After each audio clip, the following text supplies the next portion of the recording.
other things. I've had people ask for my phone number, my room number, my underwear. But the craziest thing that happened, and I'll try to use brevity in this story because it's long, I was in Australia. I signed for 2 days in a row, and each day at the beginning of the signing, there was this young 19-year-old girl who looked like she couldn't hurt a fly, and each morning she was first person in line holding a letter, crying, and she would hand it to me. The first day was fine, no big deal. She handed it to me, she cried a little bit, she talked, I signed some stuff for her, she went on her way. The second day, my wife went with me to the convention floor to buy a gift for our son. This girl was there with her letter. She saw my wife. She asked my handler, Mike, is that Trunks' wife? And Mike goes, yeah.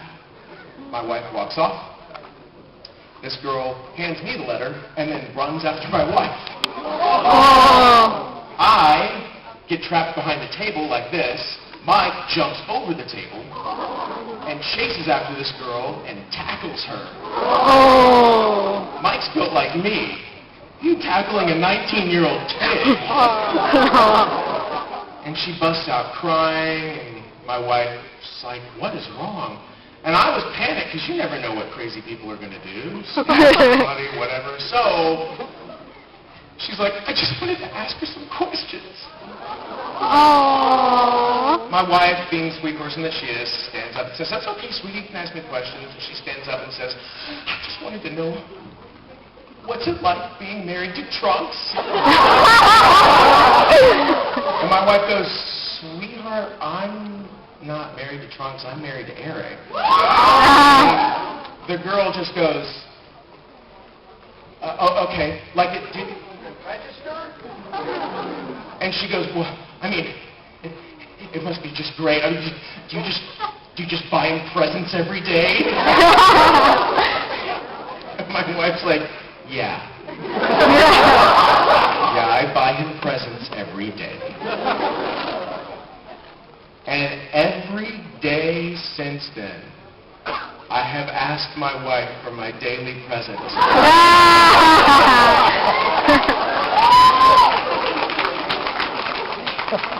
And I don't get them!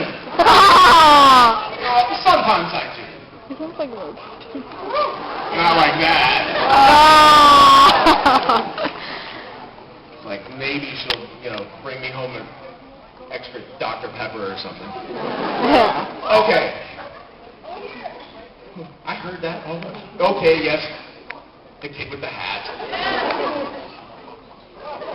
Hey, bro, jump on it, man!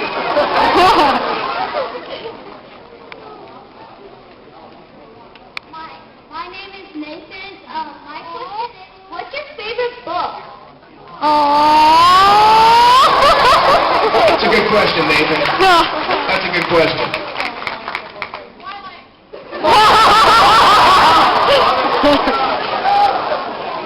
Yeah, it's Twilight, right? Because I hate myself.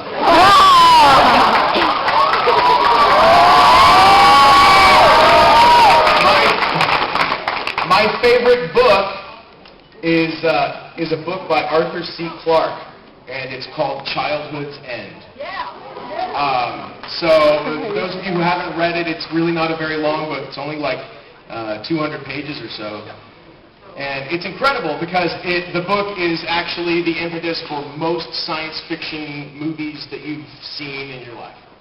I won't spoil any of it for you, but if you want to read awesome science fiction with an ending that will scramble your brain, read Childhood's End. It's a fantastic read.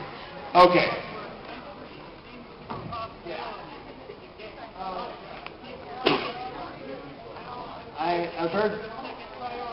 I've heard several times that you passed out in the booth once. Can you explain that story? Yes, I have passed out in the booth before. Oh, shoot. But, so don't go barefoot into a sound booth. But really what I did was I screamed, and if you scream for, 60 seconds without taking a breath, your brain loses oxygen. which is what happened.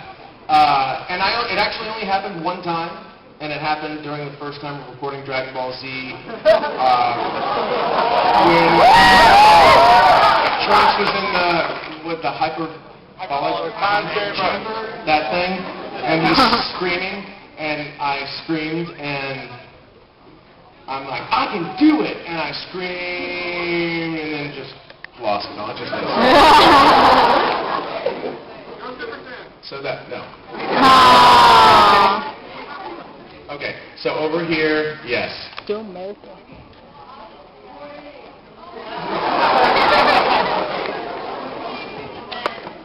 So obviously I'm broken, but I asked Johnny this question yesterday and it's a good answer. So do you have any funny injury stories or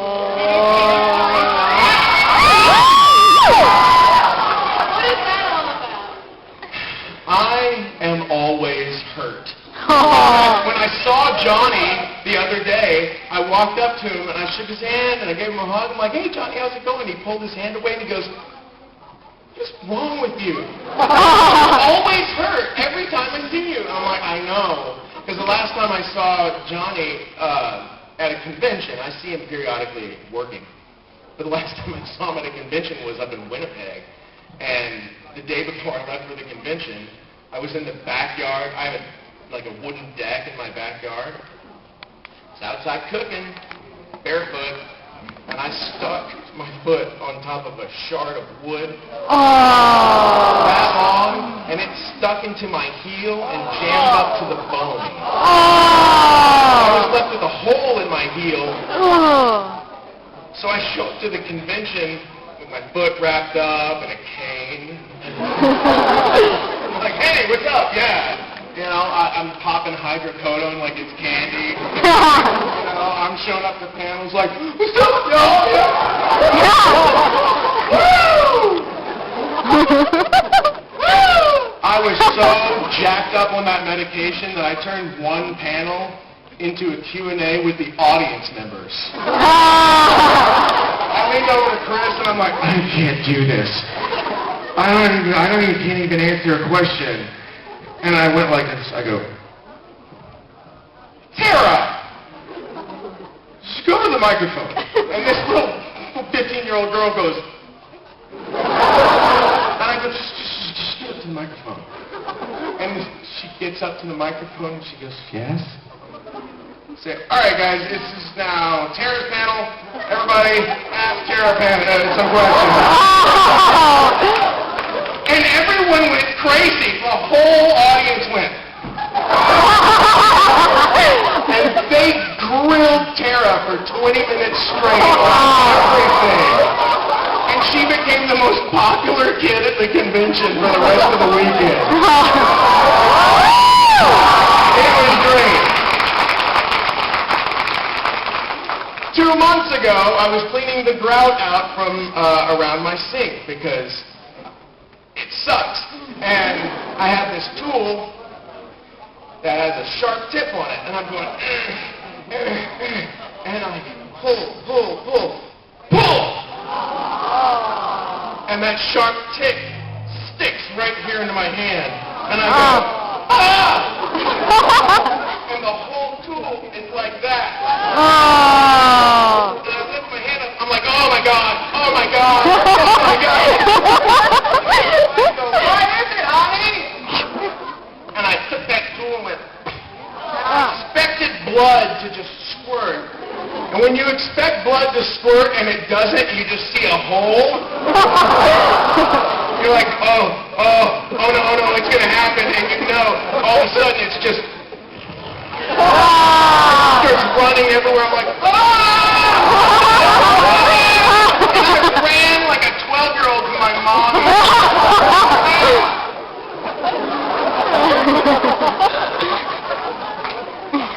And she looks at me, my wife goes, the hell did you do? I stuck my hand with the thing. So I went in and I got stitches. And I passed out there too. April 17th, I'm shooting a commercial. the director says, all right, here's what we want you to do. Run out the front door of this thing, turn right, jump over a tricycle, and then slip and fall, land face down in the front yard. Do that. Oh. Sure. So I do that 3 times. You figured 3 times would be enough, but the director's like, great, perfect, wonderful, we loved it. Those 3 takes were the best things we've ever seen. Do it one more time. Okay. I did it one more time, and on that one more time, I landed like that into the dirt. I'm here. The camera is about where James is. And they stopped rolling because they heard the pop. And we all thought I broke my finger. Blah, blah, blah. Turns out I ripped the ligament off my bone. And it's going to take about a year to heal. Oh, damn. So there's that. I was 16 years old. And we said, hey, I have an idea. Let's go water skiing. What? One last time before dinner. If you ever in your life want to do anything one more time, don't. You might die. So we hop out on the boat. Me, my brother, my cousin. I want to go slalom, but I hop out on 2 skis. And I'm skiing on 2 skis. I kick one ski off on the hard water outside of the wake. And I decide to skip onto the inside of the wake. But I hadn't yet put my foot in back like that and leaned back. So I had one foot out like that. And that ski goes under the water. This leg goes that way. This leg goes that way. I hit the water. I pass out. I pass out a lot. I am not wearing a life jacket. So I start to sink. I wake up as I start to inhale water and start to paddle and float to the top. And when I float to the top, I vomit the water up, and something keeps hitting me in the face. What is that? What is it?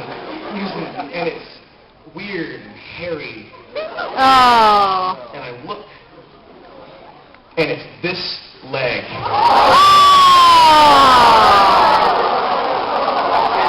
It's been dislocated at the hip. It's stuck like that. And it's smacking me in the face. Like, oh my God. I'm trying to stay afloat. I'm going to die in this shitty place.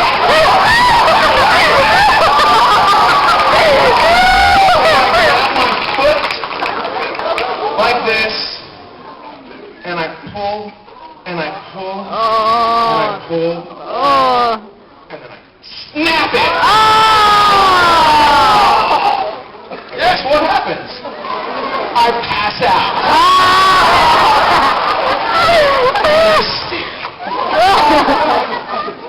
And as I start to sink, luckily the boat comes back. My brother pulls me out of the water.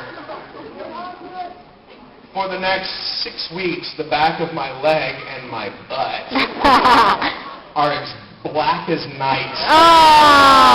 From all the muscle damage and the torn stuff that was happening in there. I have muscle scars still on the back of my leg that you can see. It was horrible. Okay?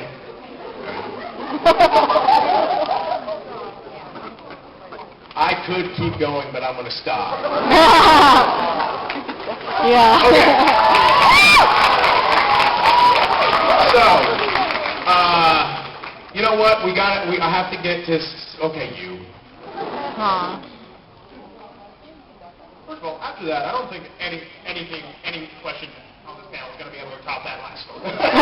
Thank you. But you played Trunks to that weird-ass curator from Dead Man Wonderland. Does any of this shit surprise you anymore?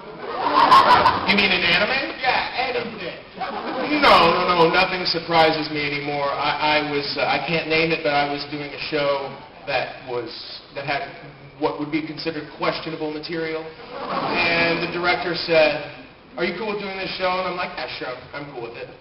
And he says to me, "Well, I need to show you the scene in the show that is the reason people aren't doing the show with us." I'm like, "Okay."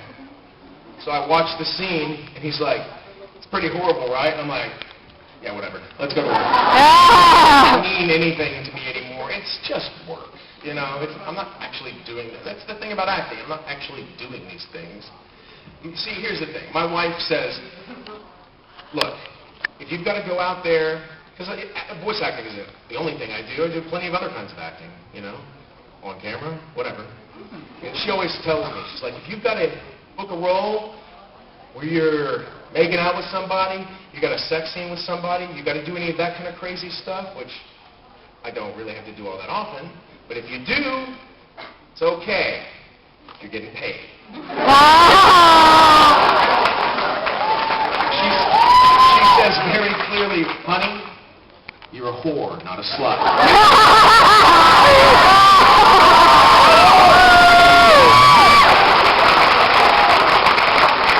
And I'm fine with that. All right. You. Come on, James.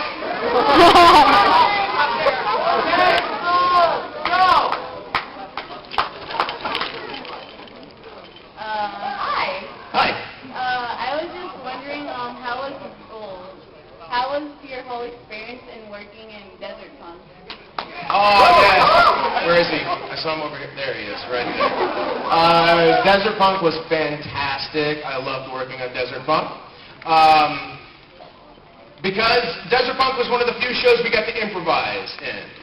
We got to play with things. Those jokes did not translate very well from Japanese into English, so we got to have some fun with it. And being the sick dude that I am, that was just right up my alley. We had to look up terminology for boobs and found 1,200 different terms for them. So that was fun. But really, you know, like I was explaining earlier to somebody, when you're doing a show, and I wrote a lot of the show too, so I'm sitting at home trying to translate or trying to work on this translated jokes, and they don't exactly work in the booth. Now, at 2 o'clock in the morning while I'm by myself writing a joke at home, it's hysterical. But get into the booth, and it sort of loses some of its punch, you know? So we worked in time to improvise, so we had a blast. Loved it. It was so cool. Okay, that being said, it looks like we are about at capacity. Am I right? All right, cool. So I'm going to go back real fast before we move on to more questions, and I'm going to say the thing that I said before that half of you heard, which is that only ask interesting questions. You ask a stupid question, stupid answer. That's what's going to happen. Don't embarrass yourself. Don't do it. It's funny, I see more hands go up than drop. Okay, James, pick somebody. Faster than that, James.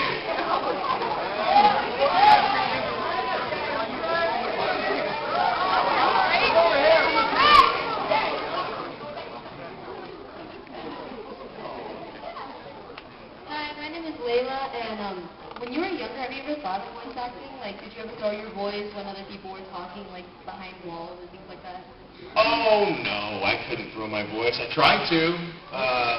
I never considered voice acting as a job. I didn't think that it was a thing, you know? But, you know, I'm not a voice actor, I'm an actor. Voice acting is just one of the things I do, you know? And that's what everyone needs to understand. Acting is acting. Just act wherever you are. And so when I was a kid, I just wanted to be an actor. I didn't care where I acted. I still don't. So if somebody wants to hire me to do voice acting, I'm going to do voice acting. Somebody wants to hire me to be on stage, I'll be on stage. I just like doing it. acting. And that other thing, too.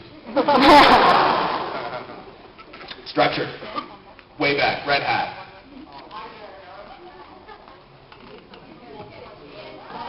Hold on. James is running to you. I'm really giving him a hard time.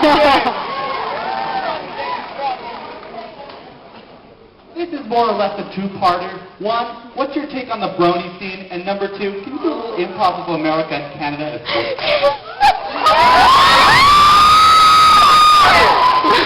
Okay. The whole stupid question thing. Bronies. Really? Okay. Who likes My Little Pony? So does my 6-year-old girl. Thank you! Right. And there's some dudes over there like, thank you! Right? Let's go drink a beer.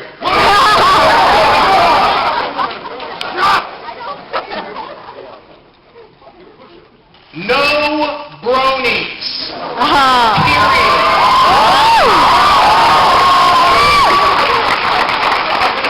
While I have mad respect for the people who work on the show, and I love what's being done, and I think it's a fantastic show for my 6-year-old girl, it really annoys me that I know 35, 45, 50-year-old men who think that it is the greatest thing and has all this really deep meaning. No, you're stupid! It doesn't! Child's show!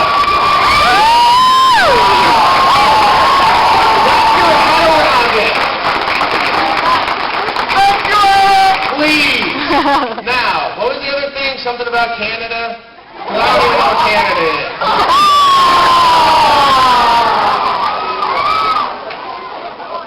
Okay, so America and Canada doing what? Improv.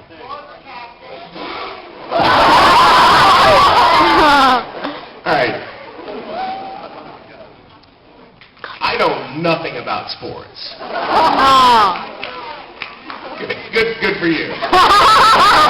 That's great. That adds so much to my life.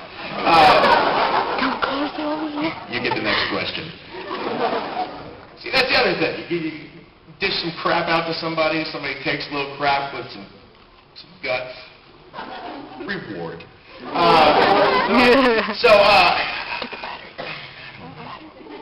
don't know how to do that. Okay, so it's like, okay, I got it. Ladies and gentlemen, at the Maple Leaf.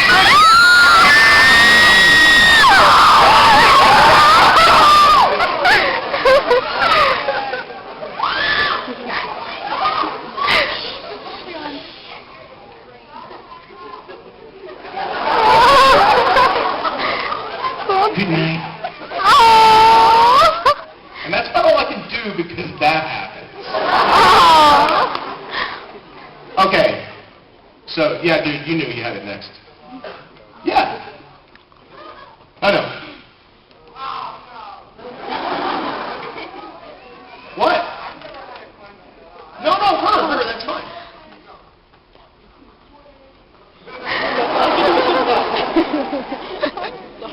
What is like your all-time favorite movie? My all-time favorite movie, it changes from time to time, kind of depending on what's happening in my life and my mood, but right now my all-time favorite is Close Encounters of the Third Kind.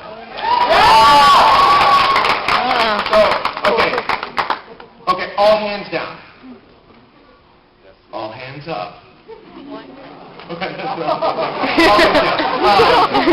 So, who has seen Close Encounters? Hands. All right, see, that's not enough. But the reason I love Close Encounters of the Third Kind so much, well, one of the reasons, there's a million, but one of the reasons is because it has one of the ballsiest endings of any movie ever. You could not make that movie today with that ending. At all. You wouldn't do it. A studio would shut you down. A studio would stop that ending from happening.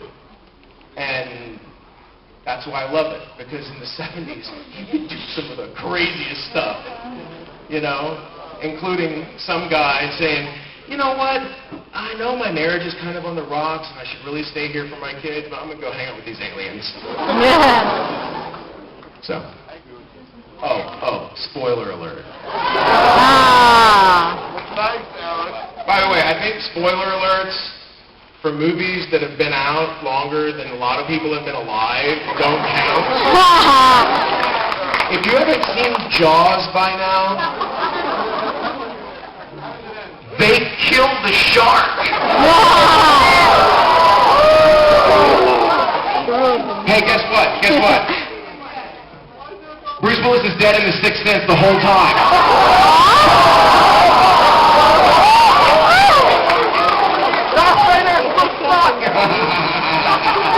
And you're all stuck in this room with me.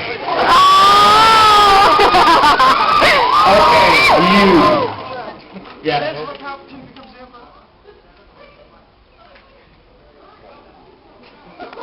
I agree with what What? So this is actually a question for Yuki Silla. So I was wondering if you knew that in the Vietnamese culture, the year of the rabbit is actually the year of the cat. So technically, Kyo is in the zodiac.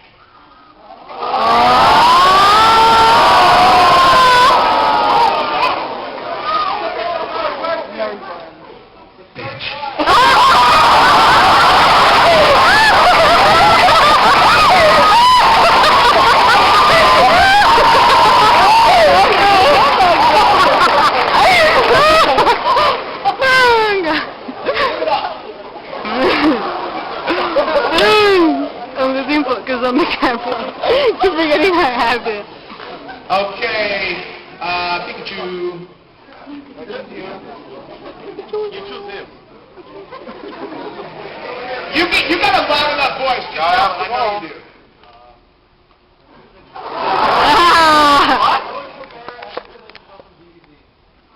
My favorite episode? I don't know what my favorite episode is, but I always like the moment where Trunks cut Frieza in half. Because you always see people get cut in half this way. Rarely this way.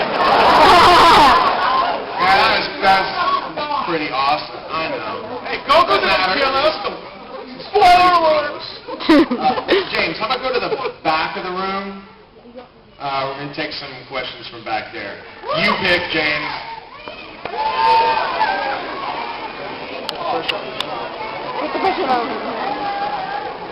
This is awesome. Hurry up. I wish I was in the beginning. I wish I There you was go. in the beginning. All right. No. Okay, It was like so, sort of I already was wondering, began. how the hell did you even get the role of Trunks?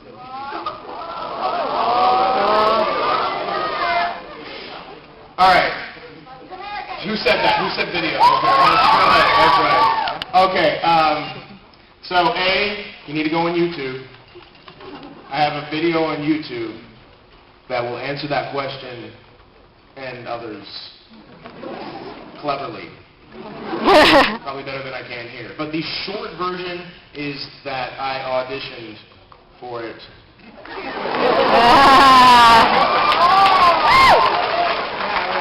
Because that's how that works.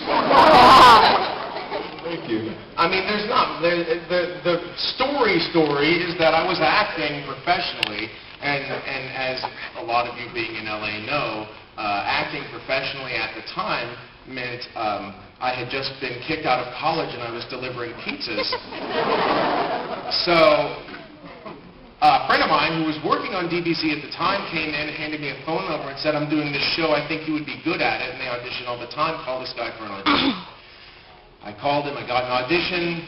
3 weeks later they called me specifically to audition for Trunks, and then I was cast as Trunks, I think, the next day. That was in 2000. Damn. So it was that long ago, and I've been doing that ever since.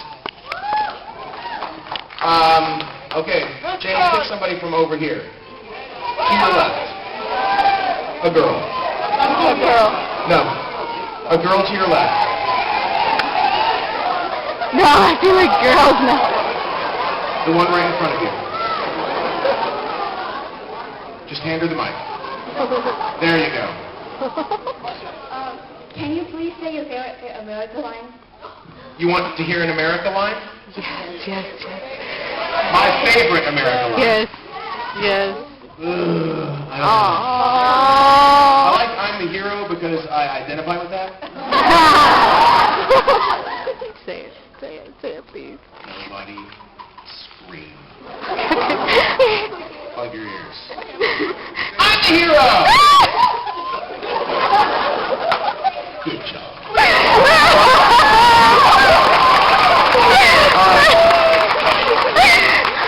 Okay, iPhone in the air.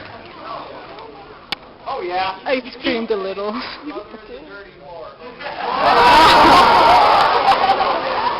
You want me to call your mother a what? In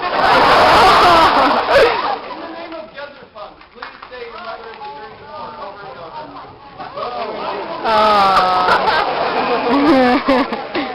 That guy's got the bigger. Your mother is a dirty whore! Your mother is a dirty whore! Your mother is a dirty whore! You'd be surprised how similar the voice for Desert Punk is to America. It's almost the same thing. It does. Okay, How dare you say the that? hat. Yeah, you. Don't look around.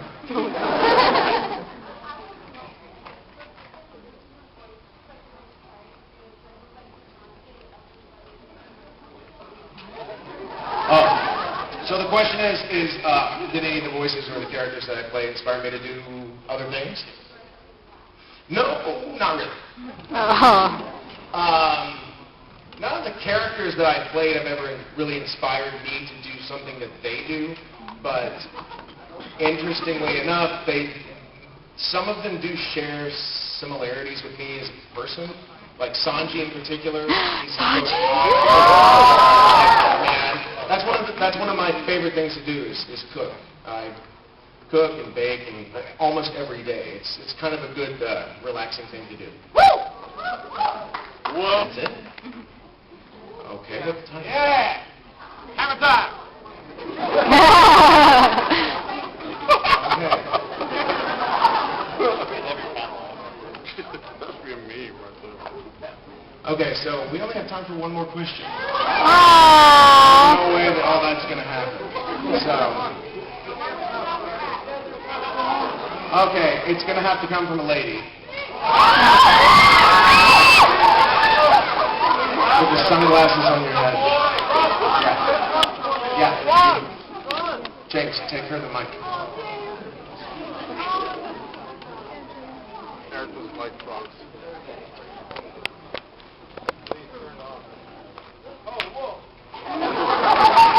Favorites. I like Desert Punk. Of all the stuff I was saying earlier, I got to improvise, I got to tell dirty jokes and be disgusting and talk about boobs. You know, for me that was I fun. keep forgetting how to stick it in my hand. The most challenging character to voice? That's probably America. Because you with that character you have to walk a really weird line. Because the character has to be hilarious, but he's also got to make a point. You know? So I keep getting casting these characters that are like the lovable a-holes. That's what everyone calls them. And that's a hard line to walk. Is make somebody a really big jerk and make them kind of lovable. You know, you had to kind of do that with America. So he was a real challenge to perform, not vocally, but the performance was. So thank you so much. All right, well, I am so sorry that I couldn't get to everybody's questions, but thank you so much for having me. We love you! I have another signing tomorrow morning at 10 or 10:30. Check your brochures. Can anyone please get their What? tickets out? We're going to see the raffle. The what? Raffle on the screen. I won! There it is.